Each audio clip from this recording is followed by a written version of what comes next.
bienvenue sur la chaîne de Monkey EDC. Alors aujourd'hui on est dans le garage. Pourquoi dans le garage? Parce qu'on prépare la voiture.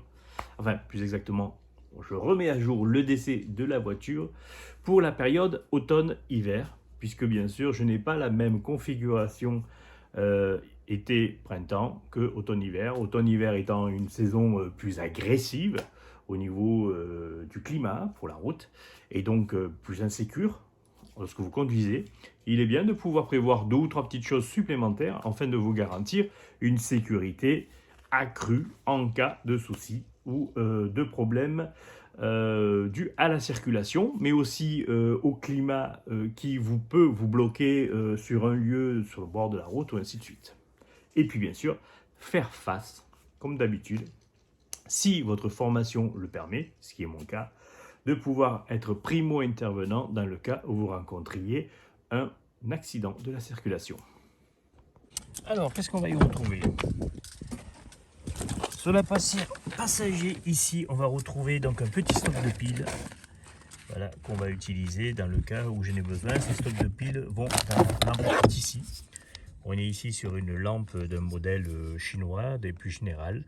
Une lampe qui a une particularité, vous voyez, avec une grosse lentille de lancer, je crois que c'est quelque chose comme 3000 lumens ou 4000 lumens, un truc comme ça. Voilà, 3000 lumens, voilà, c'est ça, c'est marqué ici. Donc c'est vraiment quelque chose de très puissant. Alors c'est un modèle chinois qui utilise essentiellement que des piles classiques. On va retrouver toujours dans un souci de sécurité, on va se retrouver donc ici avec un marteau. C'est un marteau brise-glace avec un coupe-sangle, coupe-ceinture, voilà, très utilisé. À savoir que moi, sur mes clés de mon véhicule, il y a toujours un riscomi. Voilà, systématiquement, je mets un riscomi sur mes clés de véhicule pour pouvoir être utilisé brise-glace, la même chose. Alors je vous rappelle que pour briser une glace, il faut le faire dans l'angle. Voilà, si vous voulez la briser et non pas au milieu. Ça se cassera plus facilement dans un angle.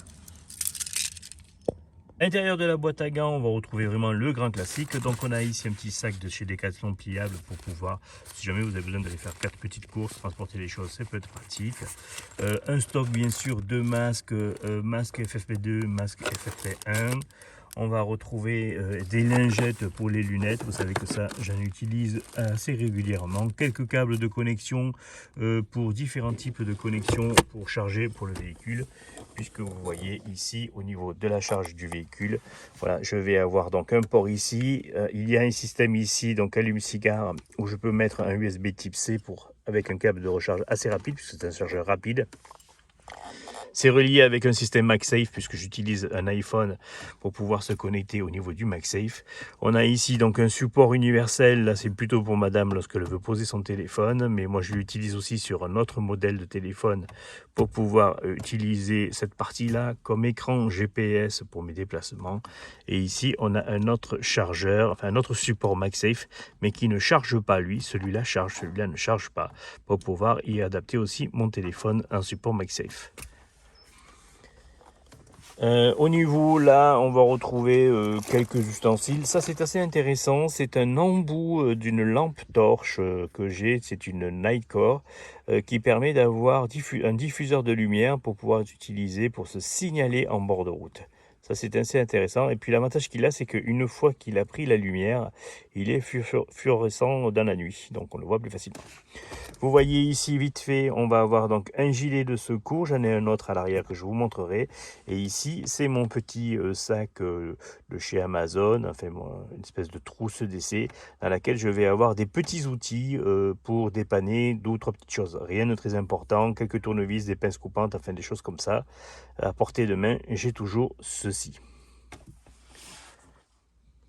Dans le vide-poche ici, on va avoir lunettes de soleil, donc j'en ai généralement 1 ou 2.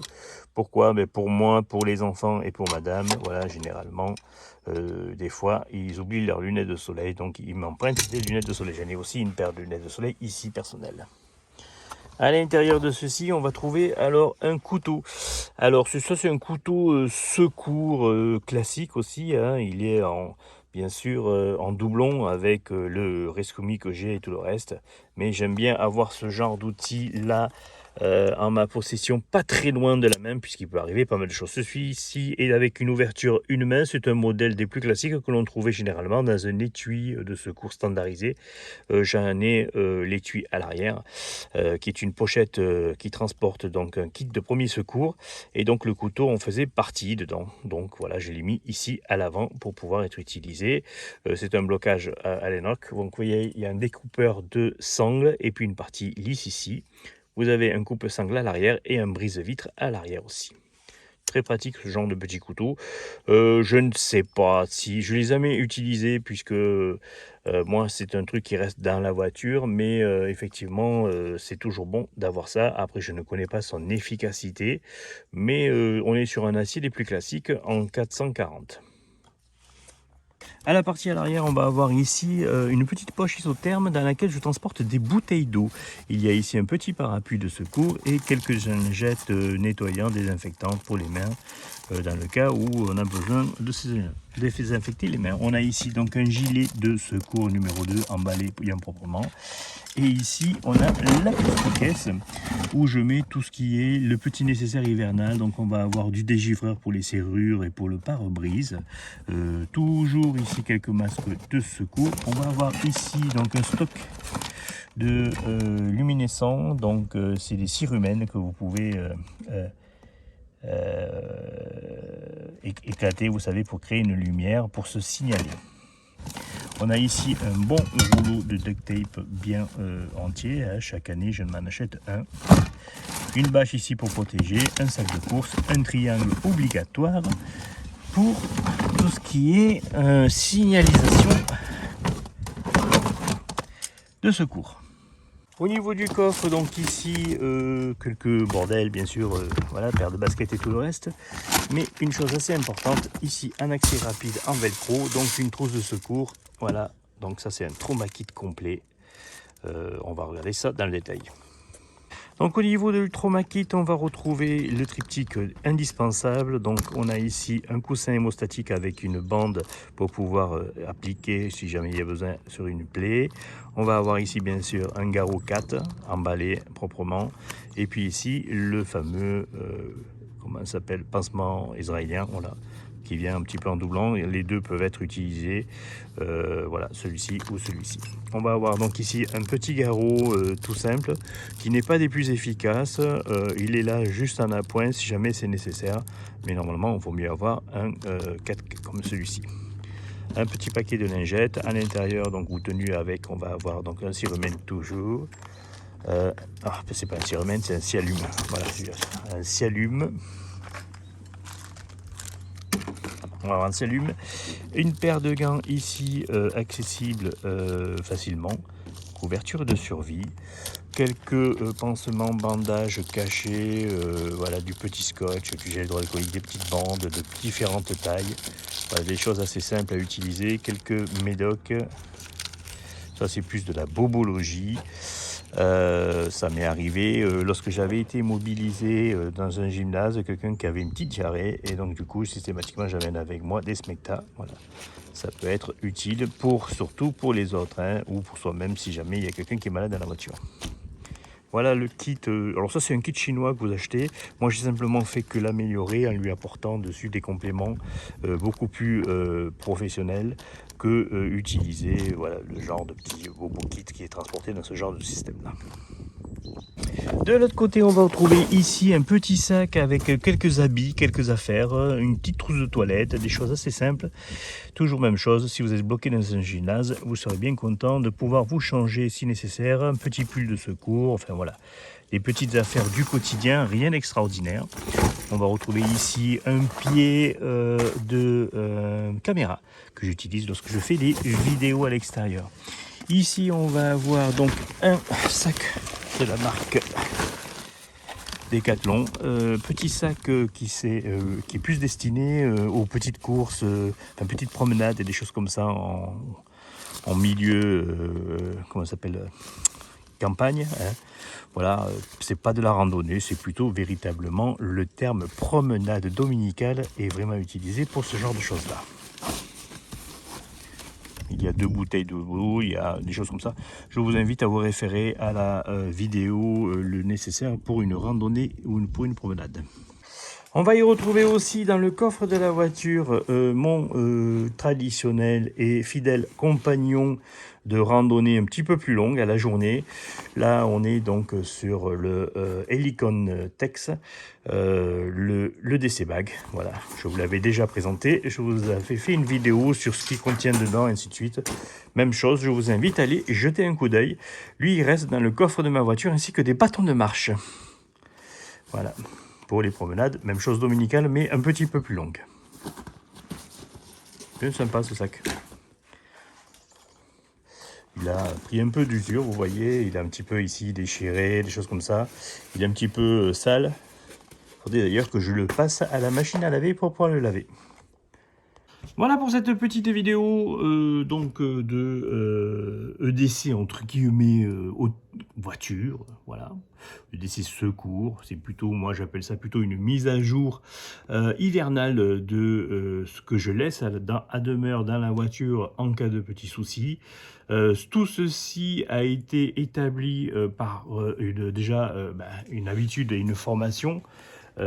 Puisque vous savez que je suis intervenant auprès de la Croix-Rouge et que j'ai déjà eu malheureusement l'occasion d'être primo-intervenant sur pas mal d'accidents de la circulation lorsque j'étais en Saône-et-Loire, puisque je rentrais régulièrement sur la RCEA, qui est une des routes la plus dangereuse de France. Ici en Côte d'Or, les petites routes que j'utilise pour me rendre sur Dijon sont tout à fait praticables. Maintenant, en période hivernale, comme partout, la prudence est de rigueur, et puis bien sûr le respect des règles de conduite, des bonnes règles de conduite, voilà. Respect des limitations, ainsi de suite, bien sûr, et conseiller si vous voulez éviter au maximum les problèmes dus aux accidents. Voilà. Ce sont des règles qui sont assez simples à respecter. Il m'arrive, comme tout le monde malheureusement, de faire des fautes, mais j'essaye au maximum de pouvoir les respecter. Voilà. Petit coup d'œil là sur cette jolie petite casquette, voilà, de la marque Miltech. Voilà. Donc c'est un produit que j'avais acheté il y a un petit moment, que j'utilise comme ça, comme aujourd'hui, voilà, en période dominicale. C'est une petite parenthèse. Tout ceci, bien sûr, s'accompagne et se complète avec un EDC près du corps niveau 1 qui, lui, va changer régulièrement. Pince multitool, couteau, des choses comme ça. La plupart du temps, sur moi, j'ai quand même le strict nécessaire en cas de souci. Ça ne fait pas tout. La formation et l'expérience y jouent beaucoup. Et puis après...